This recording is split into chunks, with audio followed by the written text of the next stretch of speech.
पूजा पाठ, कर्मकांड, मंत्र, स्तोत्र, ज्योतिष आदि सीखने के लिए सब्सक्राइब करें हमारे YouTube चैनल ज्ञान सिंधु को। साथ ही बेल आइकन पर प्रेस करके आल के निशान को दबाएं। नमस्कार प्रिय मित्रों, स्वागत है आप सबका हमारे YouTube चैनल ज्ञान सिंधु पर। आज चर्चा करने वाले हैं यज्ञोपवीत के बारे में। यज्ञोपवीत कितने दिन धारण करने के पश्चात अशुद्ध हो जाता है व किन किन क्रियाओं पर यज्ञोपवीत अशुद्ध हो जाता है, इस विषय पर चर्चा करेंगे। साथ ही साथ यज्ञोपवीत के अन्य नियमों को भी जानेंगे। आप सभी से निवेदन है, जो भी दर्शक चैनल पर नए जुड़ रहे हों वह हमारे चैनल को सब्सक्राइब करके बेल आइकन पर प्रेस कर लें तथा आल पर क्लिक कर लें, जिससे हमारी सारी आगामी वीडियो की नोटिफिकेशन आपको समय समय पर मिलती रहेगी। यज्ञोपवीत गृहस्थ तथा वानप्रस्थ या ब्रह्मचारी तीनों को ही यज्ञोपवीत धारण करना अत्यंत आवश्यक होता है। गृहस्थ तथा वानप्रस्थ दो जोड़े वाला यज्ञोपवीत धारण कर सकते हैं, जिसको जोड़ा यज्ञोपवीत कहते हैं, जिसमें दो जोड़े यज्ञोपवीत के लगे होते हैं। तो गृहस्थ तथा वानप्रस्थ इन दो जोड़ों वाले यज्ञोपवीत को धारण कर सकता है। साथ ही साथ जो ब्रह्मचारी है, ऐसे व्यक्ति को एक यज्ञोपवीत करना चाहिए, अर्थात जो 3 तार वाला 3 धागों वाला यज्ञोपवीत होता है, ऐसे यज्ञोपवीत को ब्रह्मचारी को धारण करना चाहिए। कहीं कहीं ऐसी अवधारणा है कि अगर आप निर्वस्त्र रहते हैं, कोई ऐसी अवस्था है जैसे ब्रह्मचारी को भोजन करते वक्त वस्त्र शरीर पर धारण नहीं करना चाहिए, निर्वस्त्र होकर के भोजन करना चाहिए।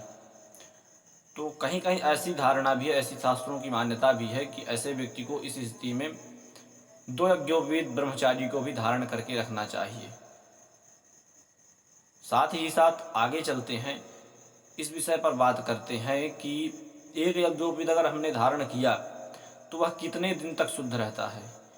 तो अगर मैं बताऊं, कुछ चीज़ें इससे पहले आप जान लीजिए। जैसे कि यज्ञोपवीत तब तक अशुद्ध नहीं होता जब तक आप लघु शंका तथा दीर्घ शंका जाने में कान पर चढ़ाते हैं, कहीं ऐसे स्थान पर नहीं जाते जहां पर आप, जैसे कोई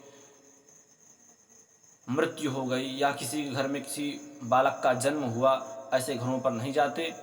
तो आपको यज्ञोपवीत लगभग 4 महीने तक बदलने की आवश्यकता नहीं होती। इसके पश्चात अगर आपका यज्ञोपवीत शुद्ध है, कहीं अशुद्ध नहीं हुआ, तब भी आपको 4 महीने पर्यंत यज्ञोपवीत बदल लेना चाहिए, ऐसा शास्त्रों का मत है।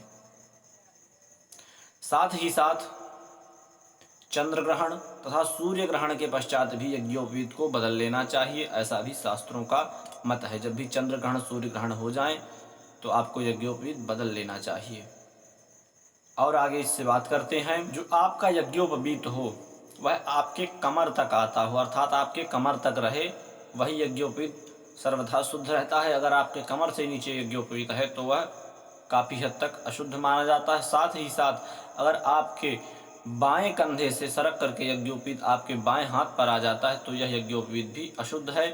तथा अगर आपके हाथ से उतर करके नीचे गिर जाए, जमीन पर आ जाए, तब भी यह यज्ञोपवीत अशुद्ध है। इस स्थिति में यज्ञोपवीत को बदल लेना चाहिए, चेंज कर लेना चाहिए।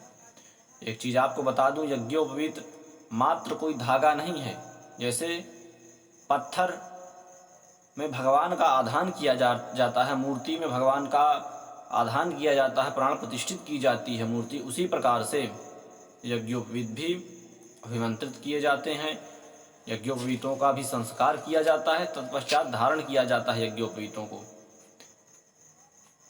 तो जब भी आपके मन में यह धारणा आए, बहुत सारे लोग ऐसी धारणा भी रखते हैं कि तो धागा मात्र है। ना, ये धागा मात्र नहीं है। जिस प्रकार से मूर्ति में भगवान रहते हैं, उसी प्रकार से इस यज्ञोपवीत के तंतुओं पर भी क्रमशः अन्य बहुत सारे देवताओं का निवास होता है।